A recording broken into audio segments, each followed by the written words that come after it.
Before we begin, take a moment to like this video, subscribe to the channel, and turn on notifications. It really helps the channel grow, and it ensures you don't miss more deep, untold stories behind famous faces. Now, let's begin. For years, Greg Gutfeld has appeared on television as someone immune to damage. He laughs easily, mocks relentlessly, and shrugs off criticism as if it never touches him. To viewers, he looks comfortable in conflict, even energized by it. But that confidence didn't come from safety, stability, or early success. It came from repeated humiliation, professional rejection, and moments when his career seemed not just stalled, but finished. Long before he became a late-night force, Gutfeld lived with the quiet fear that he might disappear entirely from the industry he loved. Understanding who he is today requires confronting how close he came to being erased. His public persona hides a long private history of collapse and recovery, a cycle of reaching the top and being pushed off again. The resilience people see now was not learned in comfort. It was carved out of failure, isolation, and the slow realization that approval was never going to be guaranteed.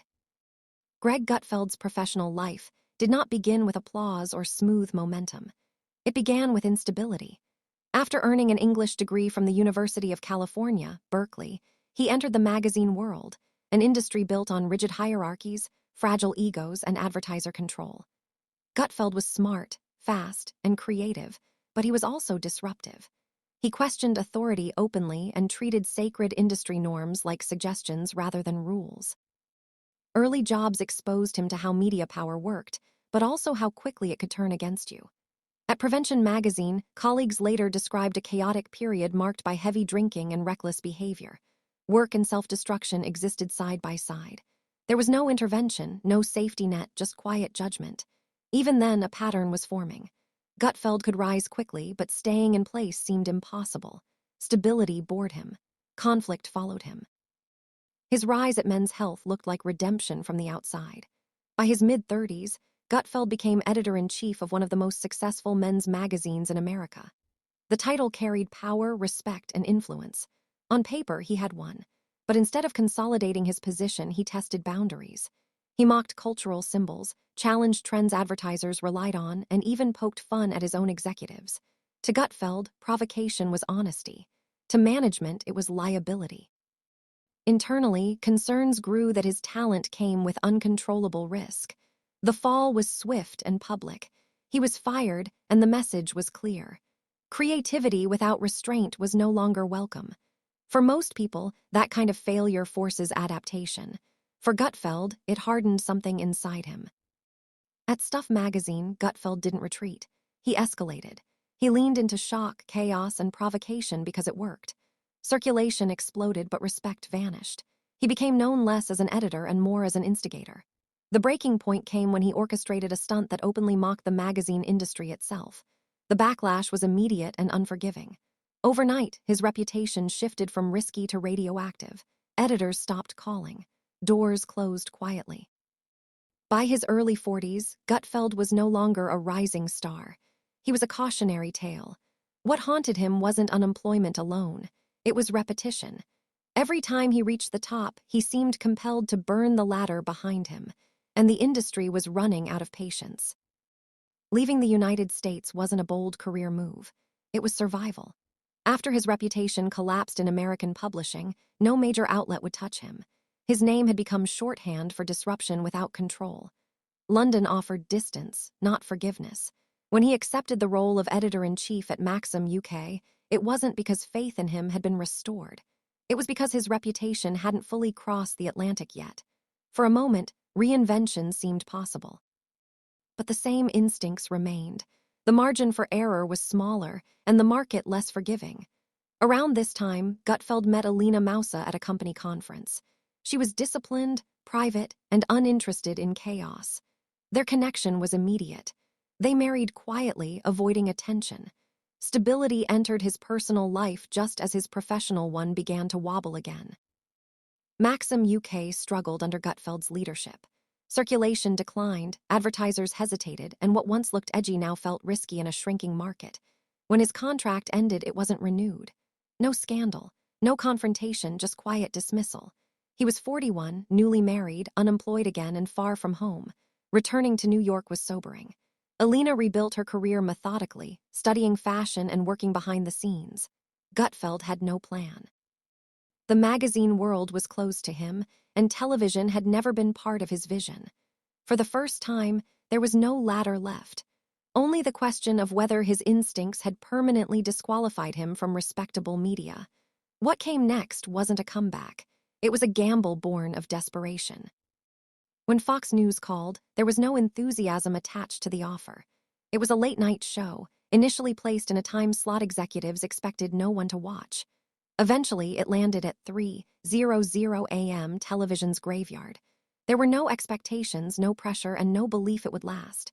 Gutfeld later admitted he took the job because he was broke and had nothing left to lose. The show launched with minimal preparation.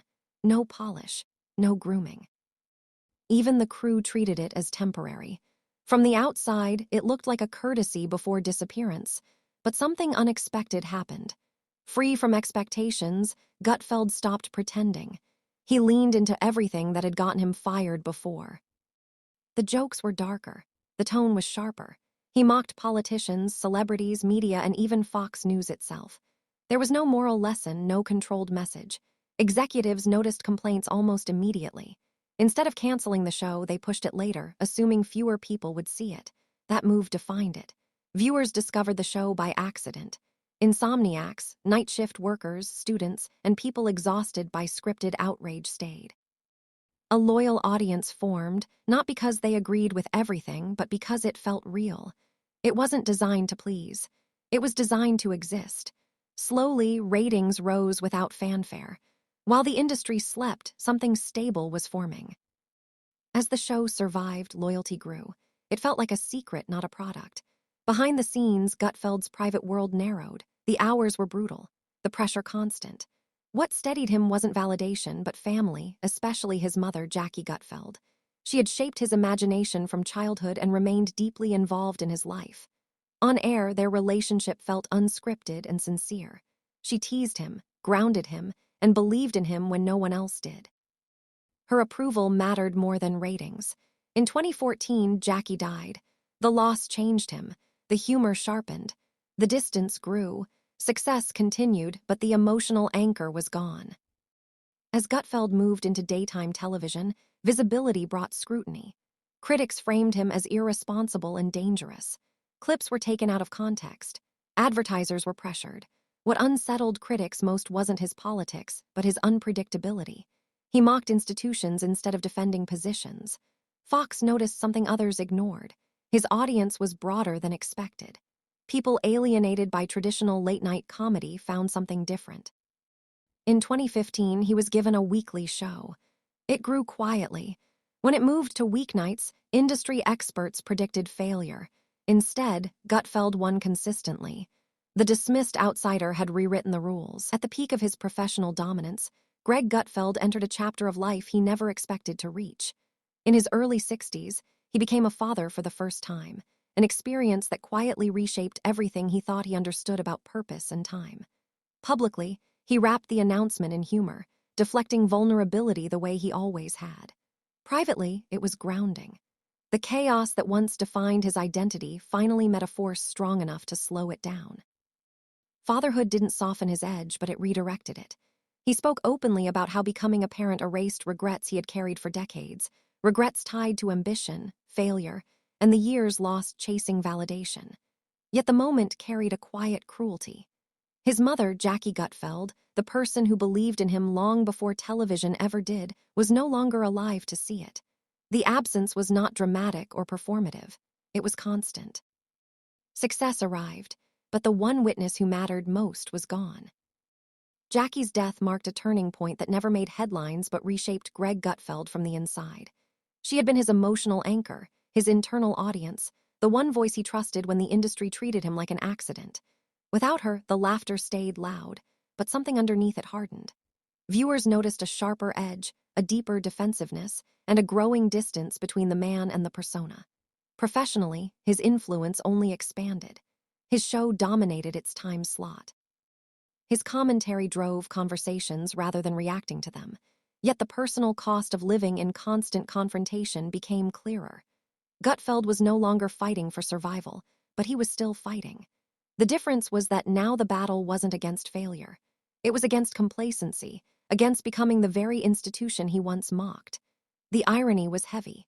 The system that rejected him now needed him, and that dependence created its own kind of pressure. What makes Greg Gutfeld difficult to categorize is that his success never followed the rules designed to produce it. He didn't polish himself to fit television.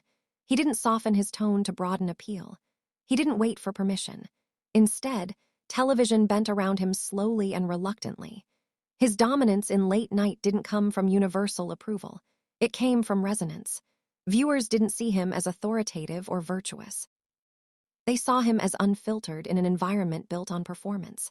While critics focused on ideology, his real disruption was structural. He proved that audiences were starving for something that didn't feel rehearsed, something that acknowledged absurdity instead of sermonizing through it. That realization unsettled an industry built on predictability. Gutfeld wasn't winning because everyone liked him. He was winning because enough people recognized honesty in the mess.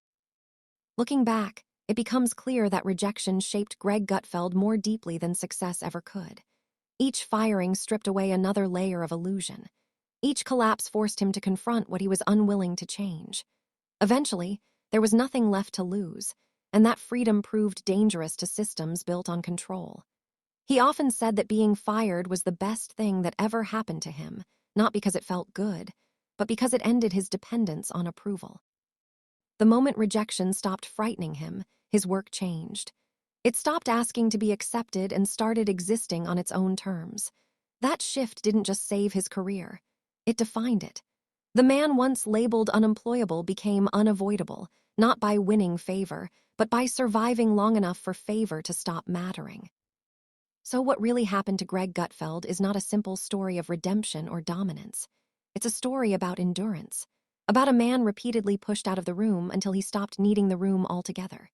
His journey raises an uncomfortable question about success itself. Is success about being celebrated, or is it about outlasting the forces that try to erase you? Gutfeld's career suggests that approval is fragile, but resilience compounds. The industry didn't crown him. It adapted to him, and perhaps that is the most unsettling part of his story. He didn't change to be accepted. He remained, survived, and waited until acceptance was no longer required. What do you think matters more, winning approval or surviving long enough to no longer need it? Let us know your thoughts in the comments.